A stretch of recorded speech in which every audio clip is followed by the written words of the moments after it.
Hi guys, thank you so much for watching this video. I'm Kevin Crumpler and I'm going to tell you all about the country cutter today. Alright, you can find the country cutter on Facebook. All you have to do is look in the search button for country cutter and go and like the page, and you find all kinds of information about it, who to call, what number to call, and there's actually a YouTube video. Now the YouTube video doesn't go into an in-depth of the explanation of what all the cutter can do, but it does show you the process of cutting a potato.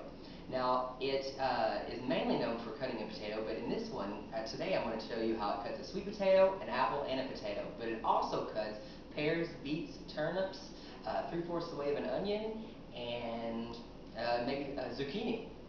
So, first of all, my dad, Ed Midyett, came up with this idea. He saw an idea of a country potato cutter long ago and changed the idea up a little bit. He sold them on QVC, gone all over the country to sell them, and now it's been about 15 years since I've actually been out in front of people to sell them, but I pretty much remember the pitch fairly well, so we'll see how this goes.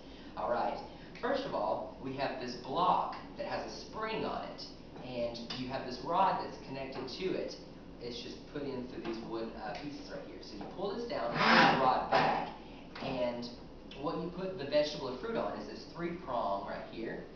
And let's see, I think today I'm going to start with this potato.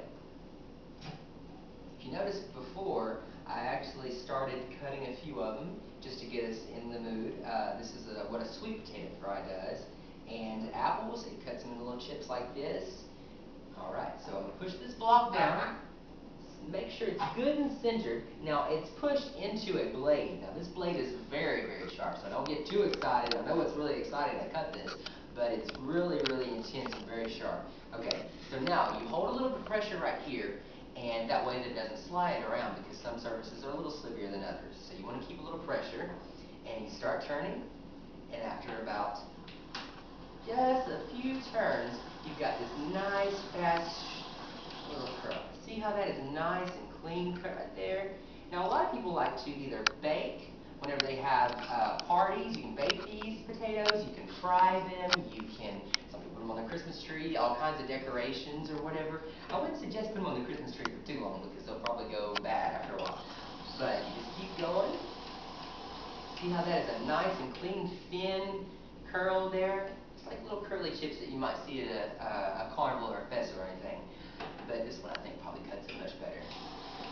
Okay, so we just keep turning like so, and it's going to stop me here in a second.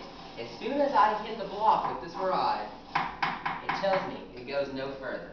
So, I've got plenty of chips to choose from, and to get this off, push that block back down, pull the rod back, and you got this. And you can also eat this too, obviously, it's a potato.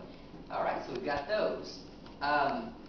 The sweet potato, now sometimes you find a sweet potato that's a little too long, so in this case, I just cut the end off earlier, and made it adjustable. So let's go ahead and push that back, and I'll just go a little bit of ways just to show you how it goes.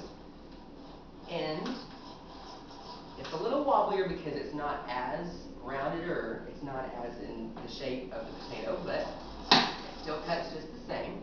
See, like so, does the curls, and it's a little thinner slices, it seems like. Well, I suppose they're about the same, but it's really, really nice to fry them, bake them, or whatever. Okay?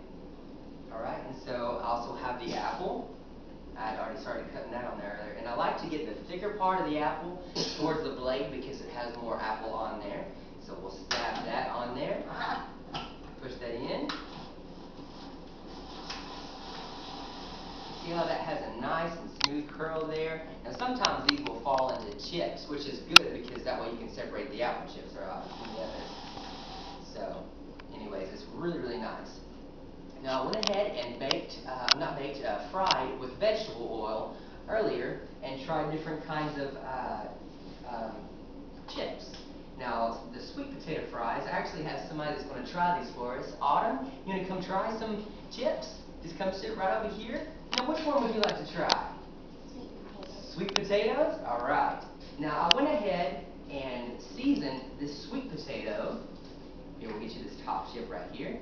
Try that for me. What do you think? Uncle Kevin, these taste good. Good, good. Well, the reason why they taste good is because I added, not only are they good by themselves, but I also added a little bit of special touch on the top of it.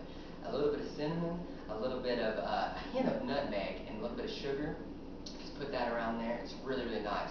Now, if you want to go even further than that, you can add a little bit of syrup in the mixture, and maybe a little bit of raisins if you ever want to bake them or anything. But they could be good on those just as a fry. I'm going to try me one real quick. Really nice. Now we also have one of the apples. You want to try an apple one? Yes. I'm just going to fill you off a little strip. Now we got a little crazy earlier, so we ate a lot of the apple ones, but we saved a few bites. Try this one. Is that one good too? Yes. It's really, really good. And we've also got a potato. Now the potatoes, I like to put a variety of things. I have Tony Chachere's. I've got a little bit of, you can put a little bit of garlic. We got a little Cavender's and a little bit of Lowry's. Now the Lowry's can go a long way, as does the Tony Chachere's, but you've got all sorts of things that you can try on there. And these are two different kinds of potatoes. So let's try this. Try this potato right here. It's got a little bit of seasoning on it. That is good. If you dip these in ketchup, it would be amazing, wouldn't it? Oh, it's so good.